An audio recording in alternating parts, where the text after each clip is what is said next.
It's that time of day again. That's right, it's time to get a cat nap. You know that it's important to snuggle in, close your eyes, and let your imagination take you away. Today, I have a special surprise. Zeus, the dog, is here to tell you a story. How the Pigeon Became a Tame Bird, a Brazilian folktale. Once upon a time, there was a father with 3 sons who had reached the age when they must go out in the world to earn their own living. When the time for parting came, he gave each of them a large melon with the advice that they open the melons only at a place where there was water nearby. The 3 brothers set out from their father's house, each taking a different path. As soon as the eldest son was out of sight, he opened his melon. A beautiful maiden sprang out, saying, "Give me water or give me milk." There was no water nearby, and neither did the young man have any milk. She fell down and disappeared. The second son left his father's house by a path which led over a steep hill. The large melon was heavy to carry, and in a little while he became very tired and thirsty. He saw no water nearby and feared there was no possibility of finding any soon. So he thought he would open the melon and use it to quench his thirst. Accordingly, he opened his melon. To his great surprise, a beautiful maiden sprang forth, saying, "Give me water or give me milk." Of course he had neither to give her, and she also disappeared. The third son traveled by a path which led over a steep hill too. He became very tired and thirsty, and he often thought how much he would like to open his melon. However, he remembered his father's advice to open it only where there was water. So he traveled on and on, hoping to find a spring on a hillside. He didn't have the good fortune to pass near a spring either, going up the hill or coming down on the opposite side. At the foot of the hill there was a town, and in the center of the town was a fountain. The young man hurried straight to the fountain, took a long, refreshing drink. Then he opened his melon. A beautiful maiden sprang forth, saying, "Give me water or give me milk." The young man gave her a drink of water. Then he helped her to a hiding place among the thick branches of a tree, which grew beside the fountain, and went away in search of food. Soon a little servant girl came to the fountain to fill a big water jug which she carried on her head. The maiden in the tree above the fountain peeped out through the branches.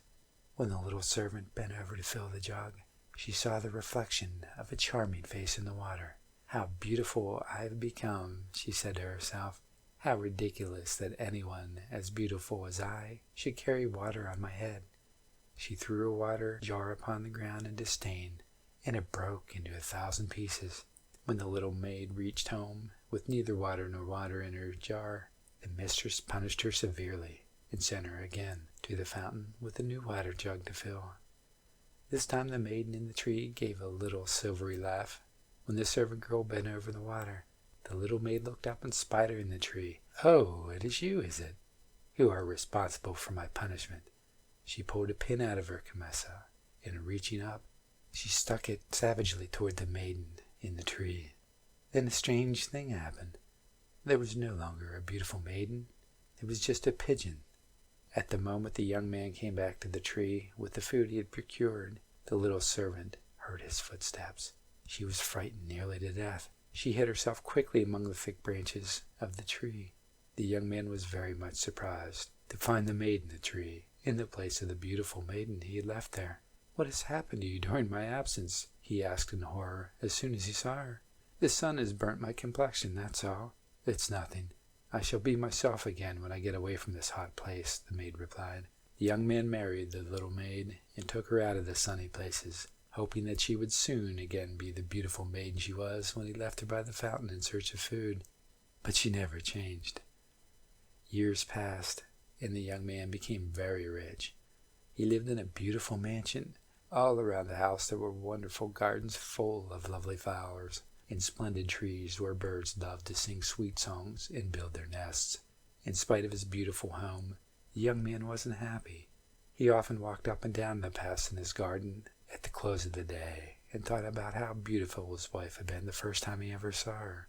As he walked in the garden there was always a pigeon which followed him about, It flew about his head in a way that annoyed him. So one day his wife was sick and asked for a pigeon to be roasted for dinner. He commanded that this particular pigeon should be cooked. When the cook was preparing the pigeon for her mistress to eat for dinner, she noticed a black speck on the pigeon's breast. She thought it was a speck of dirt and tried to brush it away. To her surprise, she couldn't brush it off easily because it was a pin firmly embedded in the pigeon's breast. She pulled and pulled, but couldn't get it out, so she sent for her master to come to see what he could do to remove it. He at once pulled out the pin, and then a wonderful thing happened. The pigeon was transformed into a beautiful maiden.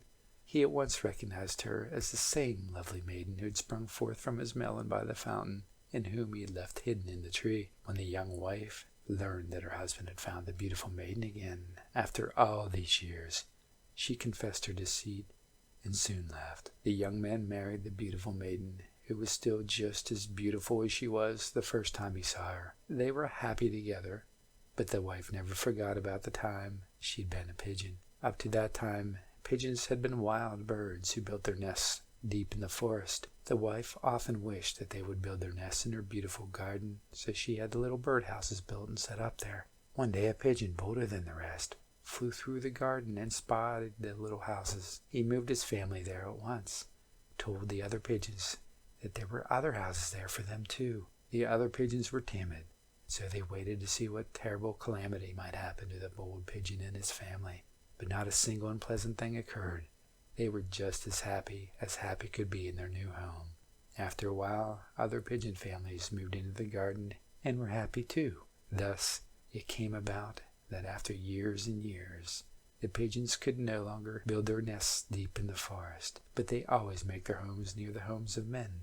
The pigeons themselves don't know how it all came about, but the beautiful woman who was once a pigeon, when she had children of her own, told them about it, and they told their children. Thus it happens that the mothers in Brazil tell their children this story about the pigeon.